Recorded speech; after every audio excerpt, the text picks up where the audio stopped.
Asan yung utang na loob nyo? Ang kakapal na mga pagmumukha nyo. Ha? Mga loyalist at mga kakamping. Diba?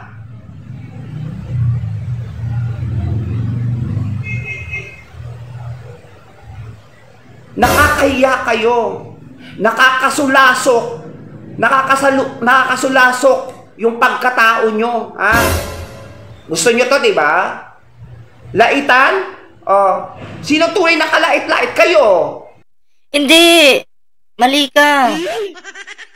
Ang kalait-lait yung tatay mong inutil. Ang kalait-lait yung tatay mong hindi makatayo pag walang alalay. Ang tunay na kalait-lait yung tatay mong yung kaya lang sakalin, yung mic lang. Nagtatapang-tapangan yung tatay mo kasi may pipigil. Itong bakla na to, mukha mo pa lang kalait-lait na eh. No? Alam mo yung mukha mo? Kalibel ng titing supot. K.O. Ikaw yan. Gunggong ka. Yan gusto mo, di ba? Ibabalik ko sa'yo yung putang ina mo ka. Sige, tuloy natin to. Alam nyo ba, napapansin ko rin mga kasolid DDS, no? Noong panahon ni Tatay Digong, ang SIM card nun ha, naka-register, di ba? Kailangan i-register mo yung SIM card nun. Tapos, nung panahon ni Tatay Digong, yung mga mambubudol, yung mga manluloko, ano, di ba? Ano? Takot, manloko. Takot, ay, ang dami nga nagbagsakan dun sa Rapid Tulfo in action eh. Sa panahon ni Digong dahil ang daming nabudol at naluko. Sipain kita dyan eh. Luko-luko ka palang bakla ka eh. Tanga-tanga ka pala eh. Oh, maniwala sana ako kung alam mo yung mga mambubudol at manluluko. Hindi mawawala yan, nandyan yan. Kahit sino pa yung maging presidente ng Pilipinas, nandyan yung mga yan.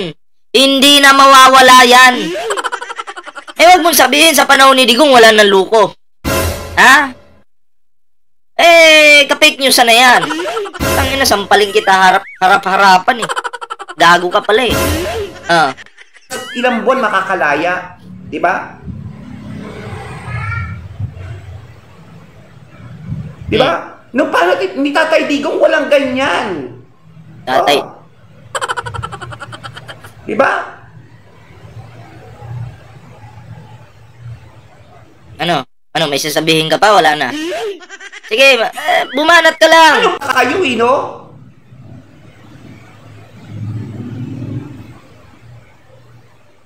Live kayo na sarili nyo. Mag-live kayo. Panawagan sa mga bobong loyalist at panawagan po sa mga kakamping na tanga. Mag-live kayo ng sarili nyo. Huwag nyo ipagsiksikan. Yo!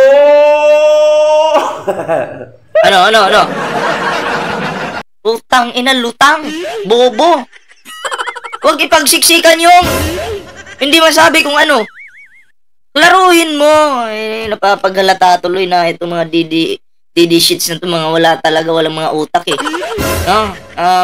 Nagsasalita sila pero hindi po, wala po sa utak nila. No? Basta lang may masabi. Basta lang may masabi at makapanira mang fake news. Oh, dyan sila expert eh. Diba? Oh, tingnan mo. Oh, pinagtawanan nila yung kadugyutan, katangahan nila oh. Natatawa siya kasi hindi niya mabuo yung salita niya.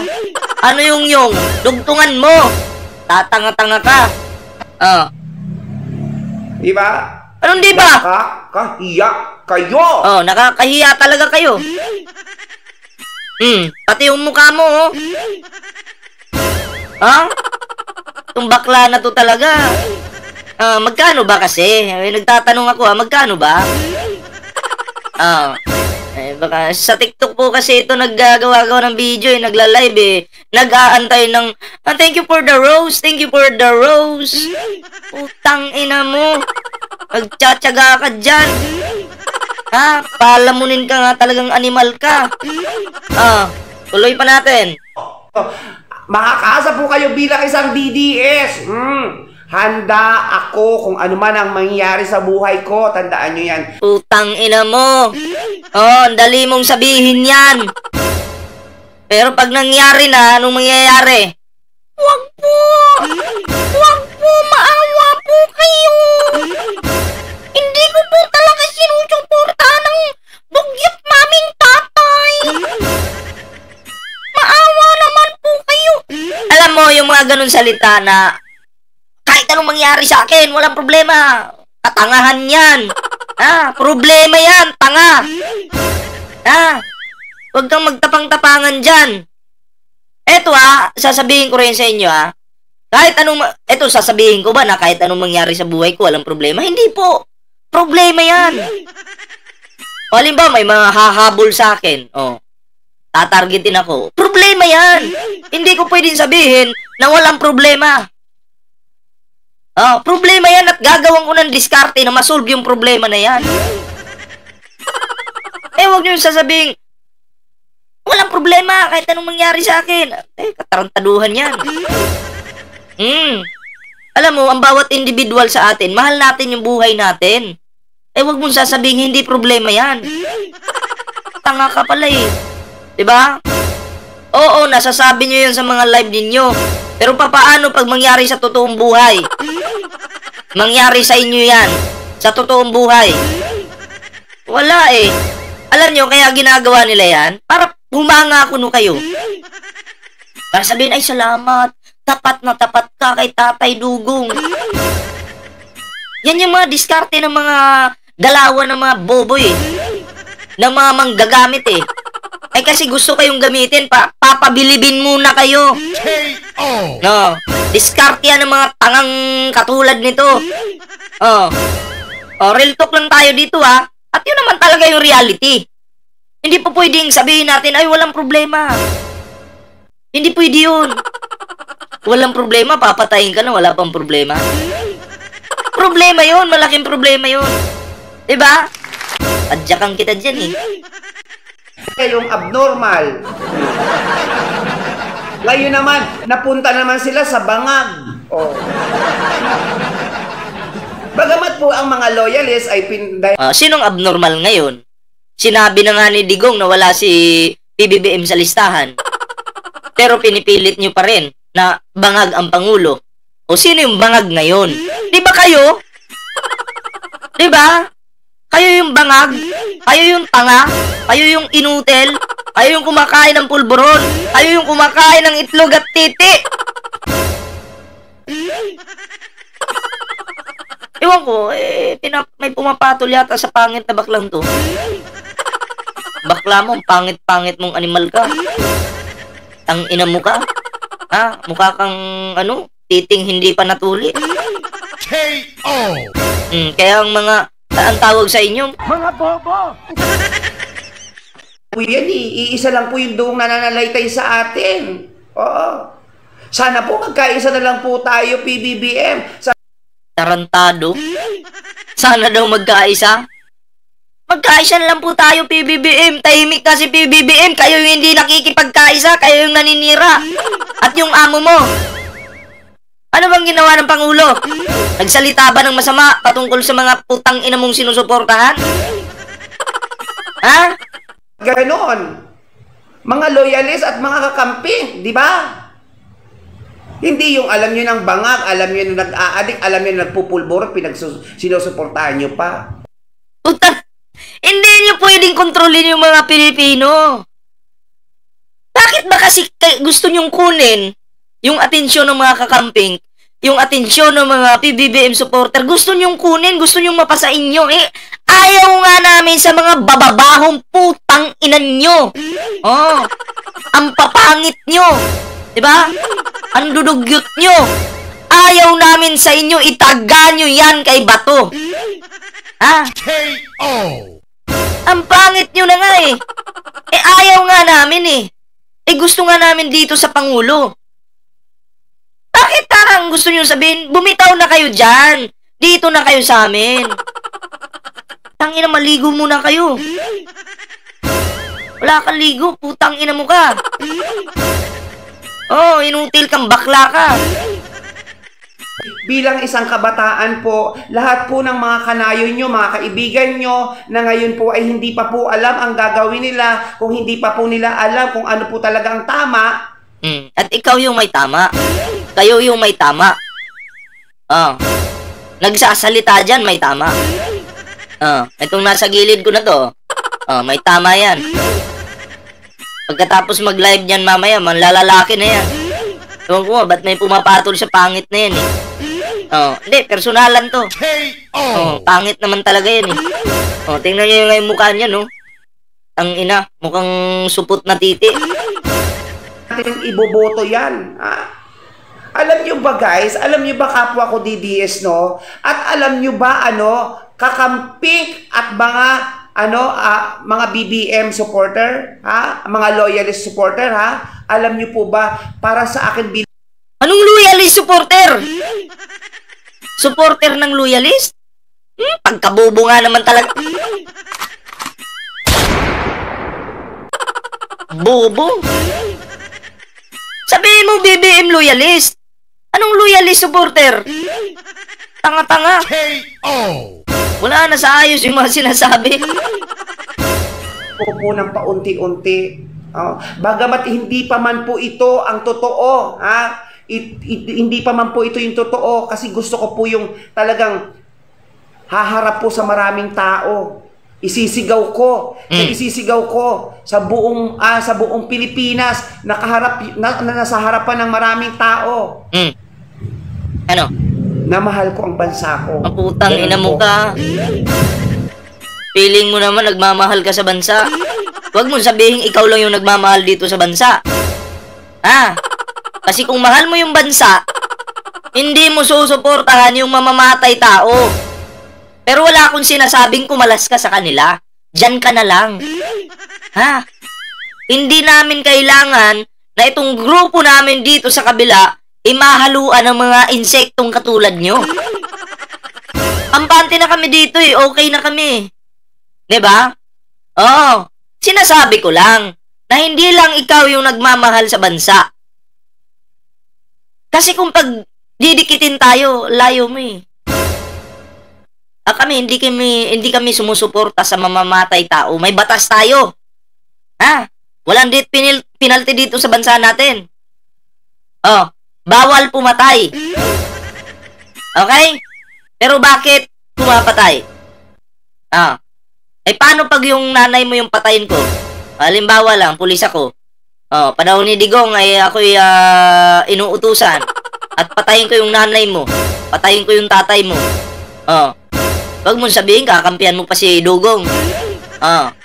Sige nga. Tanga-tanga kang bayot ka. Ano na lang yan eh. Kunyari na lang nagmamahal ka sa bansa pero pera-pera na lang. Lahat naman po tayo nangangailangan ng pera. Totoo po yan.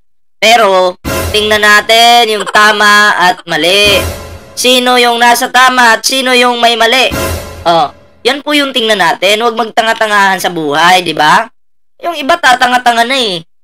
Kahit may mamamatay tao, sinusuportahan. Bakit sila sumusuporta? Kasi meron po silang nakukuhang ganun. Ganon. Tandaan nyo po, ang isang tao, pag nakatikim ng kapangyarihan, pipilitin po niyang makabalik. Kaya kung makikita nyo itong mga DD sheets na to, talagang gustong bumalik. Kasi nakatikim po ng kapangyarihan, di ba? Natikman niya kung gaano kasarap yung nasa tuktok. Kasi siya yung hari ko noon eh. Tapos ngayon, wala ka na, tiguwang na ka, maghari-hari ka pa. Matanda ka na. Feeling mo, presidente ka pa.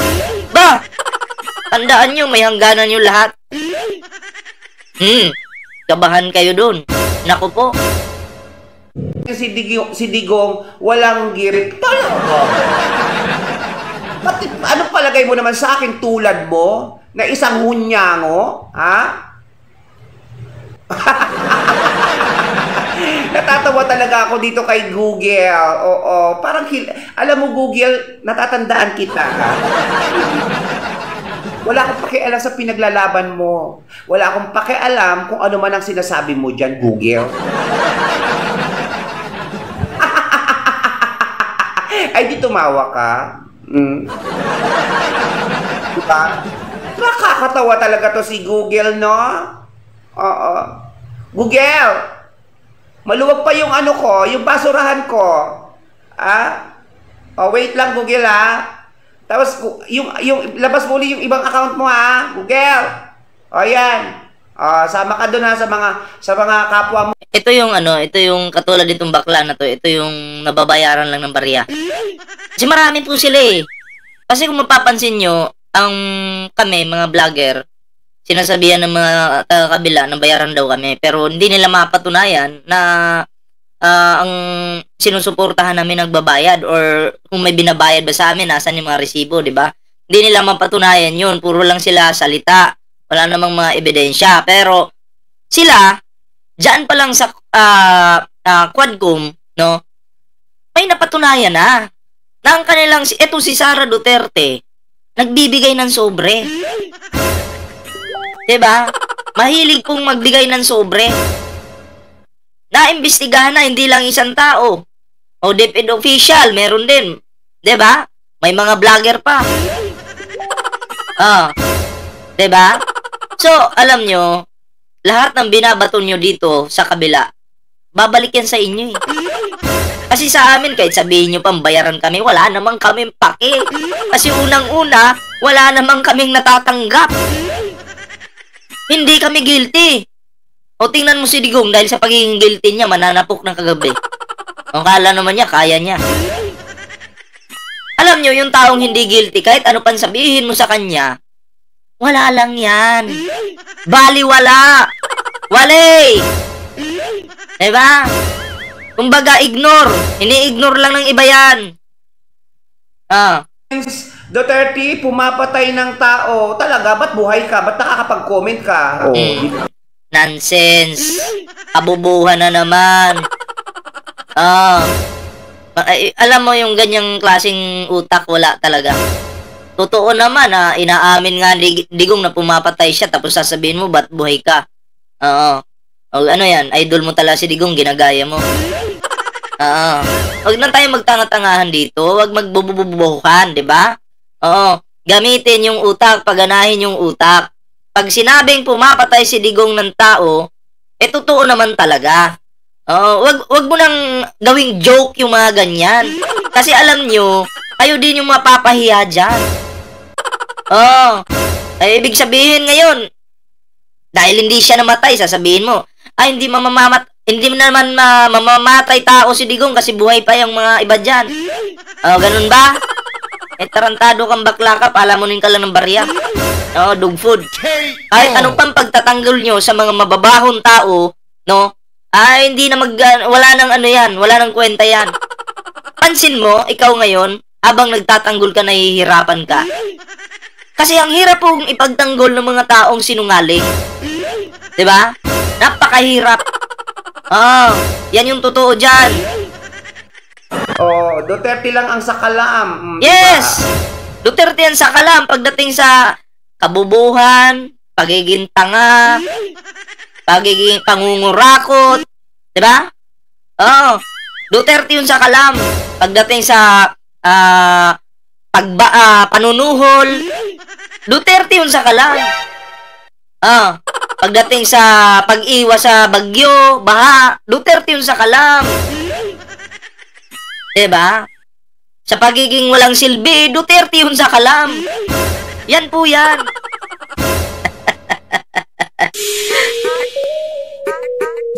So, yun lang po yung ating video ngayon patungkol sa bubong ito. At talaga namang binababoy kasi yung ating mahal na Pangulo nitong baklang ito eh. Winawalang hiya, no? Ito po yung naka-live ngayon sa kanyang TikTok. Pero, yun lang. Gusto ko lang ibalik sa kanya yung kanyang kabubuhan.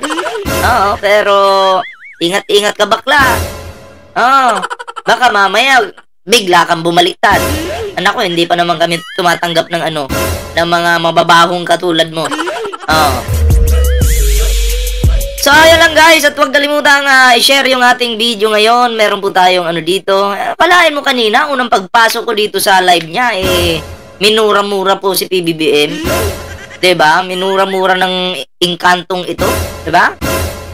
Meron po tayong dito Meron po tayong Facebook, yan, Ballpoint Man 2.0.